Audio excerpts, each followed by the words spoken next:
अस्सलाम वालेकुम, कैसे हैं आप सब। तो आज की इस वीडियो में आपको बताऊंगा एक ऐसे शेर के बारे में जिसका जो है साइज़ कुत्ते जितना था। यानी कि एक ऐसा शेर जो कि कुत्ते के कद जितना था।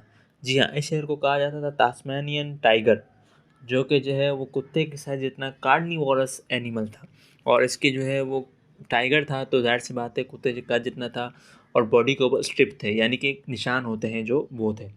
साइंटिस्ट ने अपना पहला एक्सपेरिमेंट किया है, एक कामयाब एक्सपेरिमेंट मैं कहूँगा, जिसमें उन्होंने रिबोन्यूक्लिक एसिड यानी कि आरएनए जो है वो इसकी स्किन से और इसके मसल से निकाल लिया गया है। किसके मसल से? तास्मानियन टाइगर की जो है वो मसल से निकाल लिया गया है। तास्मानियन टाइगर जो कि 1891 से म्यूज़ियम में स्टोर किया गया है, स्टॉकहोल्म के एक म्यूज़ियम में इसको रखा गया है। तो इसने जो है अपना पहला एक्सपेरिमेंट इसके ऊपर हुआ, जहाँ पर जो है वो आरएनए इसका निकाला गया ताकि इसकी रिकवरी की जाए, यानी इस जैसी नस्ल वापस बनाई जाए। ये साइंटिस्ट का एक एम है कि वो इसकी नस्ल वापस बनाना चाहते हैं। ये डिस्कवरी एक ऐसी डिस्कवरी है जिसके बाद साइंटिस्ट जो कि वो जानवर या कि एक ऐसी नस्ल जो कि इस दुनिया से बिल्कुल ख़त्म हो चुकी है, उसको वापस इस दुनिया में लाया जा सकता है। ये जो है एक बहुत ही कामयाब डिस्कवरी होगी। उन्होंने टाइगर का आरएनए निकाल लिया है। अब उसके ऊपर जो है वो ये एक्सपेरिमेंट्स करेंगे, और उस एक्सपेरिमेंट्स के बाद वो ये कोशिश करेंगे कि इसकी नस्ल वापस आ पाए इस दुनिया में। तो तास्मानियन टाइगर को कहा जाता था थैलाकाइन, जो कि कुत्ते जितना था, और उसके जिस्म पे स्ट्रिप निशान थे। और वो मोस्टली जो है वो ऑस्ट्रेलिया के कॉन्टिनेंट में पाया जाता था, ऑस्ट्रेलिया के कॉन्टिनेंट में घूमता होता था। तास्मानियन टाइगर अपने ज़माने का एक अच्छा प्रेडेटर होता था, यानी एक अच्छा शिकारी होता था, और कैंगरूस हो गए और दूसरे जानवरों के ऊपर अटैक करता था। और लेकिन ये माना जाता है कि जब से इंसानों की एक्टिविटीज़ शुरू हो गई ऑस्ट्रेलिया कॉन्टिनेंट में, तब से जो है तास्मानियन टाइगर की जो ज़िंदगी है वो आहिस्ता आहिस्ता ख़त्म होती गई, यानी कि उनकी नस्ल आहिस्ता आहिस्ता करके ख़त्म हो गई।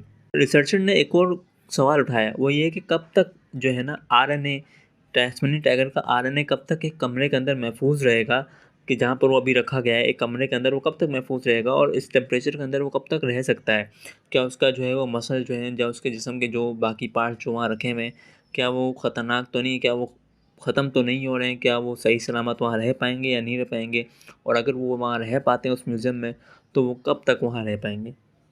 तास्मानियन टाइगर का जो हिस्सा मिला है साइंटिस्ट को, वो जो है वो सेमी ममीफिकेशन था, यानी कि उसकी स्किन है, उसके मसल हैं, उसकी हड्डियाँ भी हैं, मगर उसके अंदर के ऑर्गन नहीं है। यानी उसके जिस्म में किडनी नहीं होगी, इस तरह की चीज़ें उसके जिस्म में नहीं है, दिल नहीं है, सिर्फ हड्डियाँ हैं, स्किन है जो होती है, और बोन्स हैं, मतलब हड्डियाँ हैं, थोड़े बहुत मसल हैं, बाकी उसके अलावा उसमें कुछ भी नहीं है। ये उस टाइगर का बचा कुचा जो है जिससे आरएनए निकाला गया है, ये मैं उसके बारे में आपको बता रहा हूँ। तास्मानियन टाइगर जो है वो एक वुल्फ की तरह भी हो सकता है, यानी कि एक वुल्फ की तरह उसका कद भी क्योंकि कुत्तों जितना था, और वुल्फ का कद भी क्योंकि उतना ही होता है, तो तास्मानियन टाइगर जो है वो वुल्फ की तरह भी नज़र आता था। मगर एक उसके जिस्म पे जो स्ट्रिप होती थी वो उसको एक अलग बना देती वुल्फ की से। जिस तरह आपने देखा होगा टाइगर के जिस्म पे जो निशान होते हैं काले काले, वो उस तरह की लकीर उसके जिस्म पे जो थी वो उसको अलग कर देती थी वुल्फ से भी और कुत्तों से भी, और पहचाना जाता था कि ये एक टाइगर है जो कि कुत्ते के कद जितना है। तास्मानियन टाइगर की नस्ल कब ख़त्म हुई? ऐसा माना जाता है कि 50,000 साल पहले जब ऑस्ट्रेलिया पे जो है ना इंसान आने लग गए, तो आहिस्ता आहिस्ता इनकी पॉपुलेशन जो है वो कम होती गई, और आहिस्ता आहिस्ता जाके इनकी पॉपुलेशन ख़त्म ही हो गई।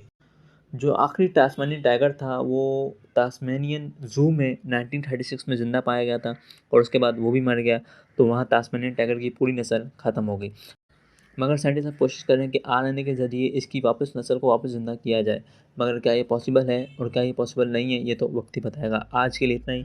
आपसे फिर मुलाकात होगी एक और वीडियो में। तब तक अपना ख्याल रखें। बहुत बहुत शुक्रिया वीडियो देखने के लिए।